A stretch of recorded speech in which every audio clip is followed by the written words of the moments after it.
ഗാന്ധി രണ്ടും കൽപ്പിച്ചാണ് ഇക്കുറി പാർലമെന്റ് സമ്മേളനത്തിൽ പങ്കെടുക്കുന്നത്. പറയാൻ കാരണം മറ്റൊന്നുമല്ല, ബി.ജെ.പി. നേതാക്കളെല്ലാം കടന്നാക്രമിക്കുന്ന പ്രിയങ്ക ഗാന്ധിയിൽ നിന്ന് ഓടി ഒളിക്കുകയാണ് ബി.ജെ.പി. നേതാക്കൾ. പ്രധാനമന്ത്രി നരേന്ദ്രമോദി, ആഭ്യന്തരമന്ത്രി അമിത്ഷാ തുടങ്ങിയ ബി.ജെ.പിയുടെ തലതൊട്ടപ്പന്മാർ എല്ലാവരും തന്നെ പ്രിയങ്ക ഗാന്ധിയുടെ നാവിന്റെ ചൂട് അറിഞ്ഞു കഴിഞ്ഞു. ശൈത്യകാല സമ്മേളനം ക്ലൈമാക്സിലേക്ക് കടക്കുമ്പോൾ താരമായി പാർലമെന്റിൽ ഉദിച്ചുയർന്നു നിൽക്കുകയാണ് പ്രിയങ്ക. കോൺഗ്രസിനെ ആക്രമിക്കുമ്പോൾ മാത്രമല്ല, മറിച്ച് സഹോദരൻ രാഹുൽ ഗാന്ധിയെ വരെ ബി.ജെ.പിക്കാർ പരിഹസിക്കുമ്പോൾ തടയിടാൻ ചാടിയിറങ്ങുന്നുണ്ട് പ്രിയങ്ക. രാഹുൽ ഗാന്ധിയുടെ ജർമ്മൻ യാത്ര വിവാദമാക്കുവാനാണ് ബി.ജെ.പി. ശ്രമിച്ചത്. എന്നാൽ അത് പ്രിയങ്കയുടെ മുന്നിൽ ഏറ്റില്ല.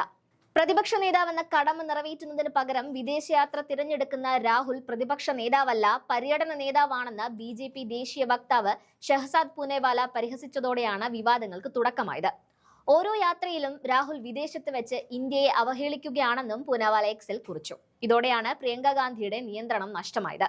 പ്രധാനമന്ത്രി നരേന്ദ്രമോദി ജോലി സമയത്തിന്റെ പകുതിയും രാജ്യത്തിന് പുറത്താണ് ചെലവഴിക്കുന്നതെങ്കിൽ പ്രതിപക്ഷ നേതാവിനെ കുറിച്ച് ചോദ്യങ്ങൾ ഉന്നയിക്കുന്നത് എന്തിനാണെന്ന് പ്രിയങ്ക ചോദിച്ചതോടെ ബി.ജെ.പി. നേതാക്കളുടെ നാവിറങ്ങിപ്പോയി.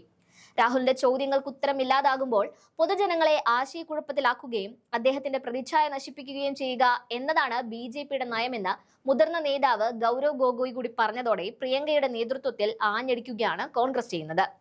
രാഹുലിനെ തൊടാൻ ഇനി ബി.ജെ.പി. ഭയക്കുമെന്ന് ഉറപ്പാണ്. കാരണം രാഹുലിന് കാവലായി പാർലമെന്റിൽ പ്രിയങ്ക ബി.ജെ.പിക്ക് ചരമക്കുറിപ്പ് എഴുതി കഴിഞ്ഞു. രാഹുൽ ഗാന്ധിയുടെ സന്ദർശനത്തെ പരിഹസിച്ച ബി.ജെ.പി. പറഞ്ഞത് ഇങ്ങനെയാണ്: രാഹുൽ പ്രതിപക്ഷ നേതാവല്ല, മറിച്ച് പര്യടന നേതാവാണ്. വിദേശ നായകൻ ഒരിക്കൽ കൂടി തനിക്ക് ഏറ്റവും നന്നായി അറിയാവുന്ന കാര്യം ചെയ്യുന്നു. വിദേശ പര്യടനത്തിന് പോകുകയാണ്. ഡിസംബർ 19 വരെ പാർലമെന്റ് സമ്മേളനമുണ്ട്. എന്നാൽ രാഹുൽ ഗാന്ധി ഡിസംബർ 15 മുതൽ 20 വരെ ജർമ്മനി സന്ദർശിക്കുമെന്നാണ് റിപ്പോർട്ടുകൾ.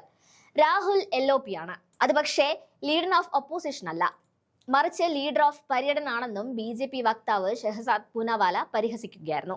ബീഹാർ തെരഞ്ഞെടുപ്പ് സമയത്തും രാഹുൽ ഗാന്ധി വിദേശത്ത് പോയതിനെയും ബി.ജെ.പി. ചൂണ്ടിക്കാട്ടുന്നുണ്ടായിരുന്നു.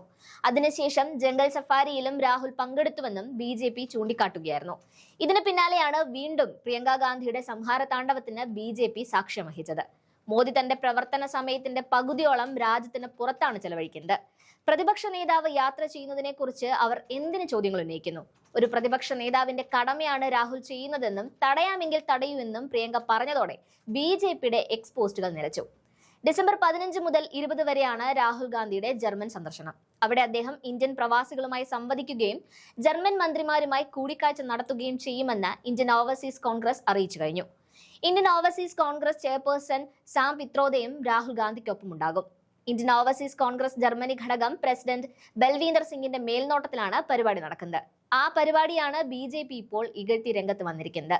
കഴിഞ്ഞ ദിവസം തന്റെ പൂർവ്വ പിതാമഹനായ ജവഹർലാൽ നെഹ്റുവിനെ പരിഹസിച്ച പ്രധാനമന്ത്രി മോദിക്ക് കണക്കിന് പ്രിയങ്ക കൊടുത്തിരുന്നു. നരേന്ദ്രമോദി പ്രധാനമന്ത്രി പദത്തിലിരുന്ന കാലത്തോളം തന്നെ ജവഹർലാൽ നെഹ്റു സ്വാതന്ത്ര്യ സമര കാലത്ത് ജയിലിൽ കിടന്നിട്ടുണ്ടെന്ന് ഓർമ്മിപ്പിച്ചാണ് കോൺഗ്രസ് ജനറൽ സെക്രട്ടറി കൂടിയായ പ്രിയങ്ക ഗാന്ധി കത്തിക്കയറിയത്. മോദി 12 വർഷമായി പ്രധാനമന്ത്രിയാണെന്നും നെഹ്റു രാജ്യത്തിന്റെ സ്വാതന്ത്ര്യത്തിനായി ഏതാണ്ട് ഇത്രയും കാലം ജയിലിൽ കഴിഞ്ഞിട്ടുണ്ടെന്നും പ്രിയങ്ക പറഞ്ഞു. പിന്നീട് അദ്ദേഹം 17 വർഷം പ്രധാനമന്ത്രിയുമായി. ഇതൊന്നും കാണാതെ വിമർശിച്ചിട്ട് കാര്യമില്ലെന്ന് പറഞ്ഞാണ് അന്ന് മോദിയുടെ വായ പ്രിയങ്ക അടപ്പിച്ചത്. ഇന്ന് രാഹുലിനെ തൊട്ടപ്പോഴും പതിവ് ശൈലിയിൽ കടന്നാക്രമിക്കുന്ന പ്രിയങ്കയെ ഒരിക്കൽ കൂടി ബി.ജെ.പി. കണ്ടുവെന്നും പറയാം.